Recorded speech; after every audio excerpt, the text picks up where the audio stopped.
Bismillahirrahmanirrahim. Assalamualaikum warahmatullahi wabarakatuh. Yang terhormat kepada Ibu Dr. Pujiati MPD selaku dosen pengampu mata kuliah Asesmen Pendidikan IPS. Mohon izin Ibu untuk mempresentasikan laporan evaluasi pembelajaran IPS, yang mana laporan ini akan menyajikan hasil evaluasi pembelajaran IPS kelas 7, khususnya pada materi permintaan dan penawaran. Nah, evaluasi ini bertujuan untuk mengukur pencapaian kompetensi siswa dan menganalisis kualitas instrumen tes yang digunakan. Adapun hasilnya nanti akan menjadi bahan refleksi bagi kami sebagai guru untuk meningkatkan mutu evaluasi dan perencanaan pembelajaran di masa yang akan datang. Baik, adapun fokus tes kita di sini terdapat 20 soal pilihan ganda tentang hubungan kebutuhan manusia, ketersediaan barang dan peran harga. Kemudian soal ini dites oleh seluruh siswa kelas 7 yang berjumlah 22 siswa. Evaluasi hasil belajar adalah bagian penting untuk mengukur pencapaian kompetensi siswa. Dalam fokusnya yaitu IPS tidak hanya pada penilaian tetapi juga pada proses berpikir kritis. Tes pilihan ganda digunakan untuk mengukur pemahaman siswa secara objektif dan efisien. Baik, dalam laporan ini saya mencoba mengukur 3 aspek. Yang pertama yaitu analisis tingkat kesukaran soal. Yang kedua nanti ada analisis daya pembeda soal. Dan yang ketiga, analisis validitas soal. Nah, di sini saya menjelaskan yang pertama, yaitu analisis tingkat kesukaran soal, di mana tingkat kesukaran soal ini menggambarkan proporsi siswa yang menjawab benar. Dari 20 soal, sebanyak 60% tergolong sedang, kemudian 30% soal tergolong sukar, atau sulit, dan 10% tergolong mudah.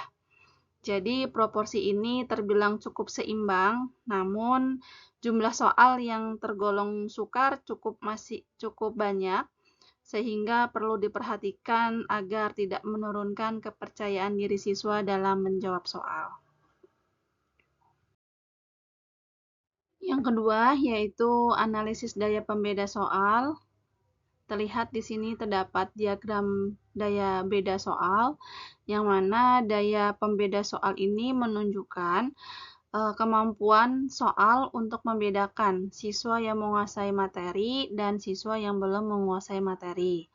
Nah, soal yang baik dijawab benar oleh siswa yang berkemampuan tinggi dan salah oleh siswa berkemampuan rendah. Dari 13 dari 20 soal memiliki daya pembeda baik hingga sangat baik. Namun 5 soal memiliki daya pembeda rendah atau negatif yang tidak disarankan karena dapat merusak validitas tes. Soal dengan daya pembeda negatif perlu diperiksa karena kemungkinan mengandung kekeliruan konseptual atau distraktor yang lebih menarik. Soal dengan daya pembeda tinggi dapat dijadikan model, sementara yang cukup dapat direvisi. Nah, perbaikan diperlukan untuk mencerminkan perbedaan kemampuan siswa secara adil. Yang ketiga yaitu analisis validitas soal. Dari 20 soal, ada 11 soal atau 55% yang memenuhi kriteria validitas atau R lebih dari 0,40. Sisanya 9 soal, 45% dinyatakan tidak valid dan perlu dikaji ulang. Validitas menggambarkan sejauh mana suatu instrumen mampu mengukur apa yang seharusnya diukur. Berdasarkan hasil analisis, sekitar separuh soal dalam tes ini belum sepenuhnya mencerminkan kemampuan siswa secara akurat. Oleh karena itu, diperlukan peninjauan kembali terhadap aspek substansi, redaksi, kesesuaian indikator, serta kejelasan dan keberfungsian pilihan jawaban agar instrumen ini lebih representatif. Selanjutnya, yaitu kualitas instrumen evaluasi. Di sini bisa dilihat hasil analisis soal pilihan ganda, di mana terdapat 11 soal yang memenuhi syarat validitas dan daya pembeda itu layak masuk ke dalam bank soal. Seperti itu diterima. Kemudian di sini tetapi tidak serta-merta soal ini menjamin gitu instrumen tes memiliki reliabilitas tinggi. Kemudian reliabilitas menunjukkan konsistensi alat ukur dalam mengukur kompetensi siswa.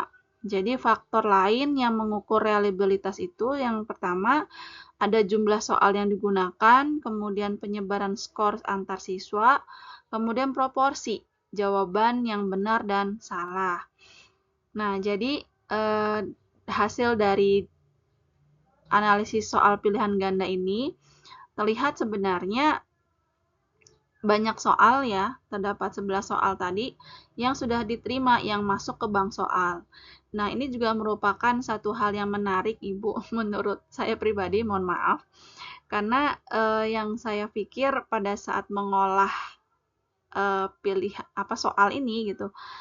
Oh, ternyata banyak nih soal yang masuk atau soal yang diterima gitu. Soal yang diterima dengan baik sehingga bisa masuk ke bank soal. Gitu. Saya pikir ini sudah baik gitu ya. Maksudnya yang diterima ini bisa digunakan gitu. Namun setelah diukur atau dianalisis menggunakan SPSS yang kemudian keluar indeksnya, kemudian kategorinya gitu ya, kesukaran, kemudian daya pembeda, keluar juga nilai indeksnya, kemudian kategorinya, selanjutnya validitas soal, keluar nilai indeks dan kategorinya juga. Ternyata sebanyak 11 soal dari 20 soal ini tidak cukup reliabilitas gitu atau tidak cukup reliable gitu. Nah, jadi dikatakan rendah gitu reliabilitasnya. Jadi menunjukkan soal ini belum konsisten.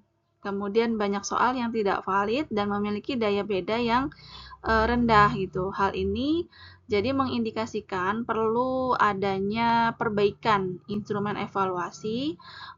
Kemudian karena khawatir kondisi ini berdampak pada pencapaian hasil belajar siswa, di mana memang khawatirnya mayoritas nanti siswanya tidak atau belum mencapai KKM.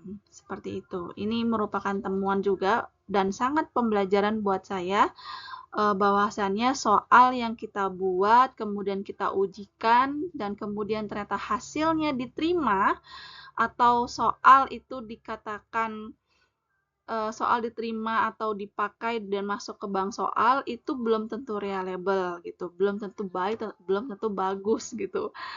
Jadi memang perlu benar-benar diukur benar-benar kesukarannya, daya pembedanya dan validitas soalnya sehingga benar-benar nanti soal itu layak untuk digunakan oleh peserta didik atau anak-anak kita sebagai evaluasi gitu dari hasil pembelajaran yang sudah kita ajarkan atau dari materi yang sudah kita ajarkan. Seperti itu.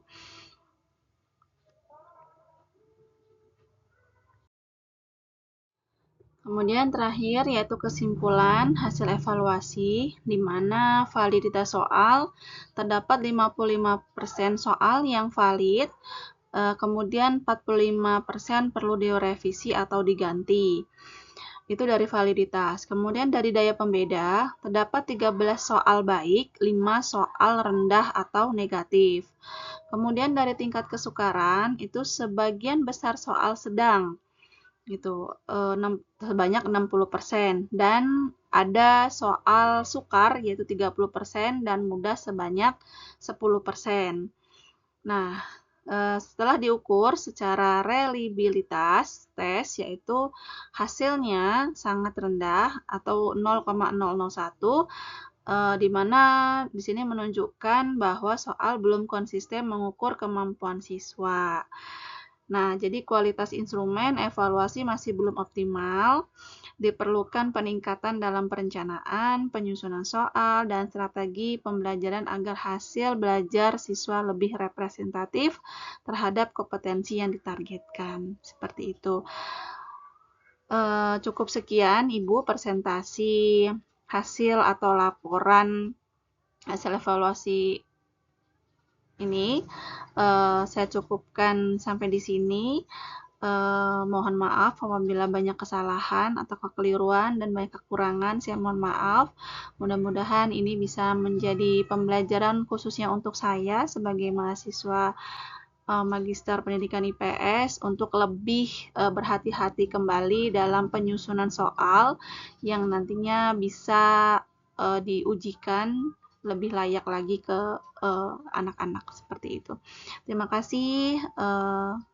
Cukup sekian, saya akhiri. Wassalamualaikum warahmatullahi wabarakatuh.